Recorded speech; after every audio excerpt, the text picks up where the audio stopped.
Hola, bienvenidos una vez más al Cuentacuentos de Sfarad.es, esta esquina semanal de la literatura hebrea.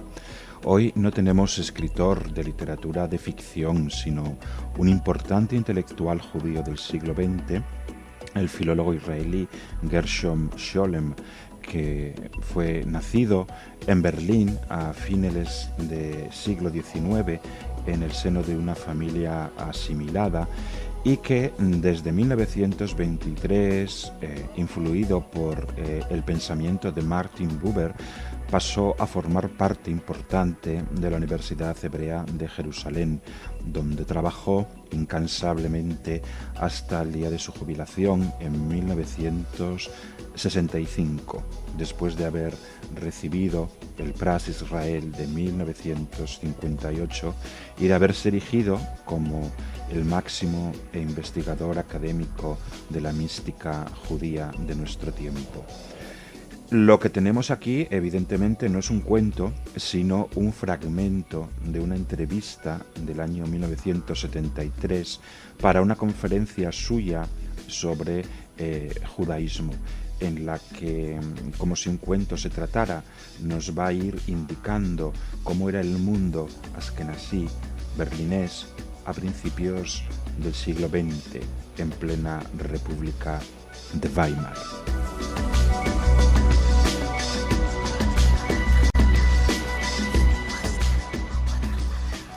El sionismo alemán fue definido por Kurt Blumenfeld como judaísmo posasimilacionista. La definición de Blumenfeld es correcta para una gran parte de los sionistas de Alemania, pero no para todos. Había también segmentos que estaban fuera de la asimilación. Los judíos llegados de Europa Oriental no estaban asimilados o se hallaban todo lo más en el umbral de la asimilación. Sus hijos constituían una parte considerable de los sionistas de Alemania. Esta definición tampoco vale para los judíos procedentes de familias ortodoxas. Finalmente, en Alemania había una minoría no despreciable de creyentes. Por razones comprensibles, tampoco entre ellos se había producido la asimilación, aunque en tales familias podían descubrirse ya algunas costumbres asimilacionistas. Fue en este suelo de diferentes estratos donde se produjo el movimiento sionista al que yo me adherí en 1911. En mi caso, no obstante, la definición como judío post-asimilacionista sí es correcta. Procedo de una familia que llevaba ya largo tiempo asentada en Alemania, en Silesia, y que llegó a Berlín a comienzos del siglo XX. Yo mismo pertenezco a la cuarta generación de mi familia en Berlín. El tránsito de una familia ortodoxa a comienzos del siglo XX a una familia casi completamente asimilada a comienzos del siglo XX se realizó a lo largo de 3 generaciones, la de mis abuelos, la de mis padres y la mía. En la tercera generación, la asimilación era ya completa, o al menos eso parecía. El despertar judío posasimilacionista suponía una rebelión contra la atmósfera imperante en la casa paterna, contra el medio social de dichas familias en su conjunto. Era un rechazo consciente, un acto de libre voluntad, una decisión, aunque infantil. Yo era entonces un niño de 14 años, aunque ya no me consideraba un niño, y fui un chico precoz. Mis decisiones de entonces no estaban claramente formuladas, pero se trataba efectivamente de una decisión de rechazo posasimilacionista. Yo no tenía entonces conciencia de la existencia asimilacionista mediante conceptos abstractos, pero sí emocionalmente. Esto es algo que compartía con los otros que a la misma edad se adhirieron a las juventudes sionistas. Si me hubiera hecho sionista 6 o 7 años más tarde, habría tenido indudablemente mejores presupuestos intelectuales para comprender lo que estaba pasando. Tras este rechazo inicial, tuve que atravesar numerosas fases hasta poder hacerme una idea clara del asunto. Quien vivía en el medio social del judaísmo liberal, germano asimilado, tenía el sentimiento de que estos judíos vivían toda su vida en el autoengaño. Lo que buscábamos en el sionismo no era nada político, Es importante comprender que el sionismo, para la gente de mi edad en Alemania, era una cuestión política solo en una medida muy limitada, aunque sería falso decir que no lo era en absoluto. Algunos de nosotros nos convertimos más tarde en sionistas de marcada tendencia política, pero adherirse al sionismo entonces era más bien una decisión moral, emocional, una reacción que tenía que ver con la veracidad. Esta veracidad no se expresaba como deseo de conseguir un estado propio, sino como rebelión contra la mentira en que se nos había convertido, de hecho, la existencia judía. La realidad judía tenía apariencia de vida, de esplendor aparente, pero para el sentir de quienes se adhirieron al sionismo estaba corrompida. El sionismo fue una rebelión contra la atmósfera imperante entre las capas burguesas medias a las que pertenecía también mi familia.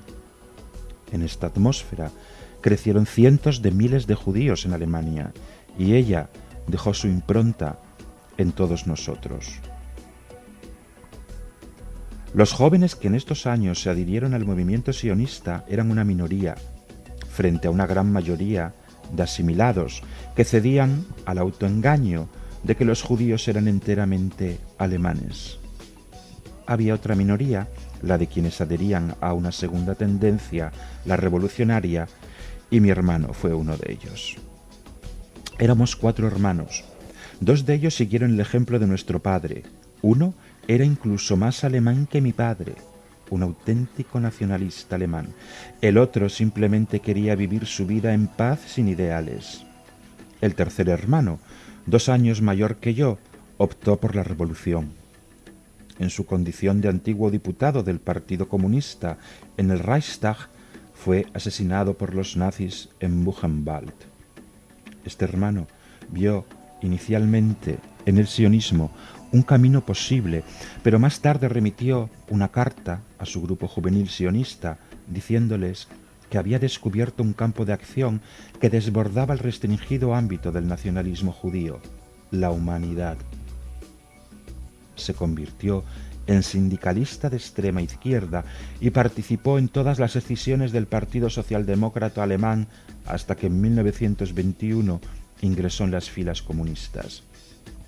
Estos lo expulsaron 6 años más tarde por trotskista, como ocurrió con buena parte de los judíos en el movimiento comunista. De hecho, los líderes trotskistas eran en su mayor parte judíos, algo que hoy en día se intenta disimular, como se hace con todas las cosas desagradables. Eran los años anteriores a la Primera Guerra Mundial. ¿Por qué un hermano se sintió fascinado por la socialdemocracia alemana mientras el otro le atraía la cuestión judía? Para esto no tengo respuesta. Son opciones personales cuyo misterio apenas se puede sondear. Mi hermano, socialdemócrata, era el tercero en edad. Era el único de mis hermanos al que me sentía próximo. Con mis hermanos mayores nunca tuve una conversación propiamente dicha. El primogénito, 6 años mayor que yo, vive actualmente en Australia y en cierto modo sigue siendo todavía nacionalista alemán. En 1971 me dijo: ¿y qué? ¿Acaso Hitler va a condicionar lo que yo tenga que ser?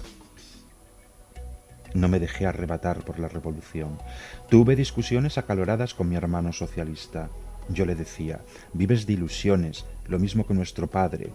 Te engañas figurándote que eres un representante de los trabajadores explotados por la industria alemana. En realidad, no eres representante de nada. Eres hijo de un burgués judío de clase media. Te desprecias por ello y te proyectas en otro ámbito. No quieres ser lo que eres.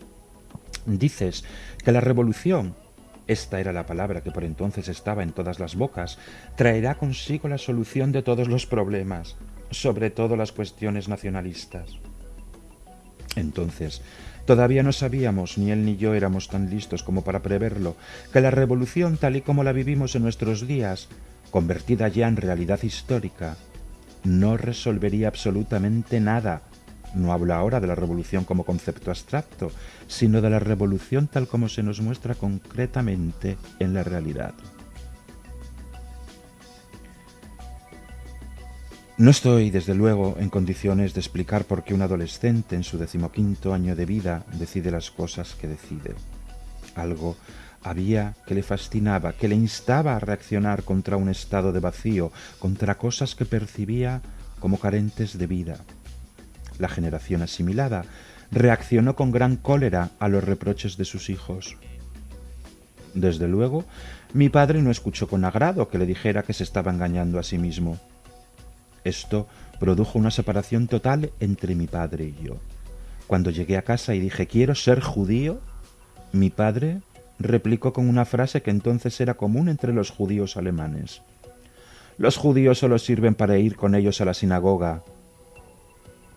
Cuando comenzó a hablar conmigo en estos términos, perdí los nervios y le dije «Todo eso es mentira». Este sentimiento no hizo sino intensificarse en mí en los años anteriores a la guerra y en la propia guerra, durante la crisis mundial posterior y con la crisis del mundo judío. Como consecuencia de ello, desapareció entre nosotros toda posibilidad de diálogo. Lo que para mí era importante a él no le interesaba. Anuncié que comenzaría a estudiar hebreo. En ello se expresaba la determinación de rebelarme. No tenía entonces todavía claro si quería o no ser ortodoxo, pero sí tenía claro que quería ser judío.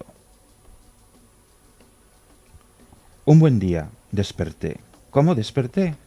Antes de dedicarme a temas judíos me interesaba por la historia. Un día cayó entre mis manos la historia de los judíos de Gretz. Aunque se negaba a admitirlo, era nacionalista judío, en el umbral mismo del sionismo. Esto resultaba evidente cuando uno leía su libro, especialmente en su versión alemana. Está claro que a Gretz no le gustaban los no judíos. Estos se dieron cuenta y cosa que le perjudicó mucho. Por otro lado, la crítica que yo ejercía sobre mi entorno fue subiendo de tono. Según la ideología en que habíamos sido educados, si es que puede decirse que habíamos sido educados, éramos alemanes, sí. Somos judíos y hemos introducido en el mundo el monoteísmo. Y si bien es verdad que el cristianismo es una especie de judaísmo desleído, la diferencia entre ambos no es en todo caso decisiva. Caí en la cuenta de que en todos los años que había vivido en casa de mi padre, y hasta el momento en que mi padre me echó por mi militancia sionista, ningún cristiano se había dejado jamás ver por casa. Mi familia pertenecía a la clase media, no era ni rica ni pobre, pero ningún cristiano puso jamás el pie en casa. Con todo, según la teoría de mi padre, todo estaba perfectamente en orden. En su juventud, mi padre había tomado parte en un movimiento que resultaba sumamente atractivo para muchos, las asociaciones ginásticas. La palabra misma fue acuñada hace unos 160 años. Esta participación activa de mi padre tuvo lugar en un tiempo anterior al antisemitismo organizado. Durante unas décadas no hubo, de hecho, antisemitismo organizado. Este comenzó en Alemania en los años 80, esto es precisamente en el momento en que mi padre inició su actividad. Berlín era entonces una ciudad muy liberal, una ciudad gobernada por los liberales. El antisemitismo fue abriéndose paso en diferentes círculos, imponiéndose progresivamente. La mayor parte de las asociaciones que tenían miembros judíos intentaron cautamente deshacerse de ellos. Mi padre se dio cuenta y renunció a su participación activa, aunque sin abandonar la sociedad. Continuó siendo miembro de la misma sociedad gimnástica. Mi familia tenía negocios en el ramo de la impresión. Poseíamos 2 imprentas, la de mi abuelo y la de mi padre. En Alemania había organizaciones de patrones, incluyendo entre ellas organizaciones profesionales que cooperaban con los trabajadores, como por ejemplo las cajas de seguros por enfermedad. Mi padre participaba también en estas sociedades. Pues bien, como he dicho, si se excluyera ocasiones de carácter formal, como por ejemplo la celebración de los 50 años de la empresa, ningún cristiano miembro de las sociedades y organizaciones a las que pertenecía nuestro padre pisó jamás nuestra casa, y a mí esto me llamaba la atención. ¿Es que quieres volver al gueto?, me reprochaban. Y mi respuesta era, Vosotros mismos vivís en un gueto, solo que no queréis reconocerlo. ¿Dónde están los no judíos? No conozco ninguno que tenga relaciones sociales con vosotros. Mis dos abuelos habían recibido todavía una educación ortodoxa. Crecieron en la ortodoxia y fueron ellos quienes hicieron el tránsito hacia la sociedad alemana, aunque sin renunciar del todo a sus orígenes. Murieron cuando yo todavía era pequeño, cuando tenía 4 y 9 años respectivamente. No tuve, por tanto, relación estrecha con ellos. Mis padres eran ya el resultado de este tránsito del judaísmo pobre de Silesia a la pequeña burguesía berlinesa. En mi familia no se conservaba resto judío alguno. La tarde del viernes se celebraba solo como fiesta familiar. Mi padre, sus hermanos y sus familias se reunían esa tarde como habían hecho mientras vivió mi abuela. Tras su muerte, continuaron reuniéndose los viernes por la tarde, como era habitual entre las familias asimiladas, aunque no como antes. No conservábamos la fiesta del Shabbat, solo la del viernes por la tarde. Como tampoco conservábamos las fiestas de Pesach, Shavuot y Sukkot. Solo nos reuníamos la primera tarde de Pesach para el Seder, pero también esto era una especie de fiesta familiar, si bien uno de mis tíos, que podía leer hebreo, aunque no entenderlo, leía en voz alta la Haggadá de Pesach, y todos los presentes cantaban las canciones finales. En una versión, en todo caso, bastante corrompida, las melodías populares eran más difíciles de olvidar que el texto. Había, no obstante, muchas familias que ni siquiera se reunían ya la tarde de los viernes. El día de Yom Kippur, mi padre iba a trabajar y no acudía a la sinagoga. Esto suponía ya un alto grado de asimilación, pues la mayor parte de los judíos asimilados iban a la sinagoga ese día. Entre la devoción ortodoxa y el extrañamiento total hay grados y matices en número infinito. Me inscribí en la biblioteca de la comunidad judía de Berlín y comencé a leer libros sobre judaísmo. Esto fue para mí un paso importante. Muy pronto me dije, quiero aprender hebreo. En la clase de religión judía de nuestra escuela no se enseñaba el alfabeto hebreo. Mi padre y mi madre se opusieron a que yo estudiara hebreo. Busqué a alguien que pudiera enseñarme. Quería aprender hebreo porque me interesaba por el judaísmo. Era algo que me parecía perfectamente lógico. Quería tener acceso a las fuentes. No me conformaba con leer sobre el asunto. Este ha sido un rasgo distintivo mío durante toda la vida. No puedo decir que mi juventud haya sido víctima del antisemitismo. Apenas viví episodios de antisemitismo y los que viví no produjeron en mí una conmoción o impresión profunda. En cualquier caso, en aquel tiempo, 30 años después de sus comienzos, el antisemitismo era ya una fuerza real en Alemania. Aprendí hebreo de forma autodidacta. Me dirigí a nuestro antiguo profesor de religión. En la clase de religión habíamos leído ya capítulos escogidos de la Biblia, pero en alemán, y le pregunté, ¿estaría usted dispuesto a enseñarme hebreo, a leer y a escribir en hebreo? Su respuesta fue, ¿por qué no? Así que 2 veces por semana, al acabar las clases, me quedaba 1 hora más junto con un amigo y aprendíamos hebreo. Aprendíamos rápidamente. Yo tenía ganas de aprender. Me interesaba mucho. Estudiaba sin freno. Como se suele decir, me moría de ganas de aprender. También estudiaba gramática hebrea por cuenta propia.